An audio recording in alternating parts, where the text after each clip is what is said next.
right, 'tis the season for lack of sleep, perhaps, and here to get us all straightened out and to help us out with the sleep and holiday season, with Sound of Sleep Consulting Services, it's Diane Dauphinais with us. And how are you, Diane? I'm great. Thank you for having me. Are you sleeping well? Yes, I am. That's good. I have it all planned out. You're following your own tips here. Yeah, I am. It's got to be a stressful time of year for kids and adults, obviously, when it comes to sleep, because you're balancing work life, you're balancing personal life, you're balancing the excitement of Santa and all that kind of stuff. Absolutely, yes. Yeah. My children have been talking about Santa coming since November. So, okay. Yes. So it's been a while. Lots of excitement, for little ones. And so we want to make sure that we're planning out sleep so that come January we're not run down, we're not getting sick and things like that, and we're enjoying the holidays when they're here. Of course. That's what we want to have happen. Where do you start a planning schedule when it comes to this? Where do you? Yes, well, I say the earlier the better. So typically, again, we know in November what December is going to look like. So even just looking at the week ahead, looking at the month ahead if you can, and planning out, what are the important events that you want to attend. There's going to be lots of things happening with school, lots of extracurricular parties planned. So making sure if your child is having a later than usual bedtime one night, that the next night they're going to bed a little bit earlier. Or if naps get thrown off during the day, again, we're honoring an earlier bedtime, and vice versa. If we're staying out a little bit later and we know that, maybe some rest time, or making sure that nap's happening at home during the day. It's got to be so difficult, especially there's holiday specials on TV. There's just always a reason to stay up at this time of year. How do you get them to bed? How do you convince them? Yes, so having a good bedtime routine in place, making sure that you are having, some exciting things happening during the day, but at appropriate times during the day. So I just want to use the example of Christmas Eve. Okay. There's lots of things that are going to be packed into that day, and the next day is going to be very exciting with Christmas morning and family visiting and things like that. So we definitely, you don't want to miss out on any of the fun stuff. So I'll show the example of my bedtime routine chart, which I planned for our family, making sure that we're doing everything that we want to have included and that we have enough time. So making sure that you have enough time to cover the activities that you want to do. Okay. And talking to your children about what the days look like. So not only Christmas Eve, but any exciting day, any time where you have events planned. So I'll just go through this. We have new Christmas pajamas are pretty typical in most families. Those are exciting. Yeah, I still give out Christmas pajamas and I'm 40 years old. And I'm talking to adults. That would be a great Facebook post right there. It would be. And also, we prepare some reindeer food in advance, making sure we're putting that outside. Yeah. We have milk and cookies left for Santa. Yeah. And we're making sure that we also plan a healthy bedtime snack for our own kids. So, bananas are great. They're full of magnesium, and getting your kids, again, excited, right? They're not always excited not to have cookies before bed, but making sure that we're having the cookies maybe in the afternoon, right? Not before sleep time. Okay. Brushing teeth, bedtime story. So I brought my bedtime stories with me. Yes. The night before Christmas. Maybe you'll have a couple extra stories because it does take an extra bit of time for kids to wind down on Christmas Eve.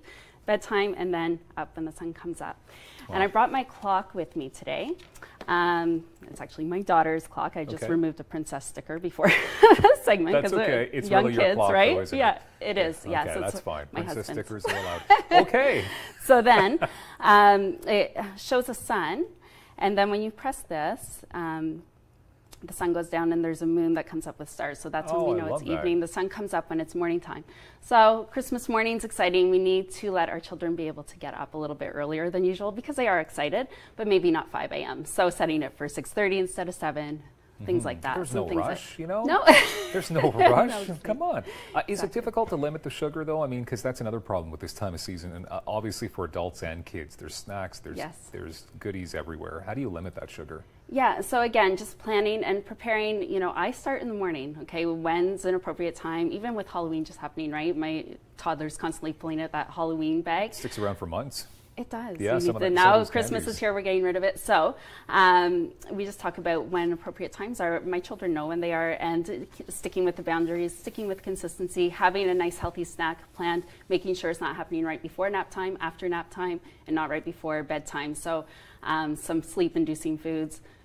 Dairy's a great product, so yogurt with a little bit of banana, some whole grains are going to help sleep. And if your child has sugar right before bed, that creates a blood sugar crash. So you have the spike and then you have the crash which we often think about when our children are awake, but it actually disrupts sleep during the night too. So you need to think about what's an appropriate time and have honest conversations with your children about sugar and the impacts and the effects of it on their body. And of course, Christmas morning, as soon as they wake up, feed them nothing but sugar. That's a great idea, right? Yeah, look, you agree. Of course, you want to accept the fact that it's Christmas morning. Because they're not going to be out of control. Maybe not first thing, right? Yeah. But let them maybe work their way into it. Maybe some fruit to start would be more ideal, but allowing a little treat too. It is Christmas morning, and that's the exception, but you don't want the spiral effect of that happening, you know, every single morning while you're on holidays, because you can imagine your children will be spinning out of control. Yeah, that's what I was joking about, right? Because they're excited enough on Christmas morning. You probably should limit the sugar, not only before bed, after bed. Does it matter which stories you would read to them? Because some of them can get a little more excitable. Yes. Absolutely. Great point. So we read the night before Christmas. That's our tradition in our family, and I recommend this one. Now, this one is more stimulating. And so my children know that this is off limits for before bed because it's a finding book. So this can be quite time consuming with your child. It's more of an activity, which would be a great quiet time activity on Christmas Day, maybe when they're not easily settled into a nap, but that they can sit and look and do a quiet activity that's, you know, festive for the holidays while calming down. That's awesome. Thank you so much for all these tips. We didn't even get to those cookies, but we will definitely do that off air. Yes, they're yours. More tips, of course, soundasleep.ca. That's the best place to go to? Yes. Thank you. Perfect. Diane, thank you for having me. And I hope you rest well this holiday season. Yes, you as well. Thank you for being here. And as always, thank you for being here. Have a great day. Take care.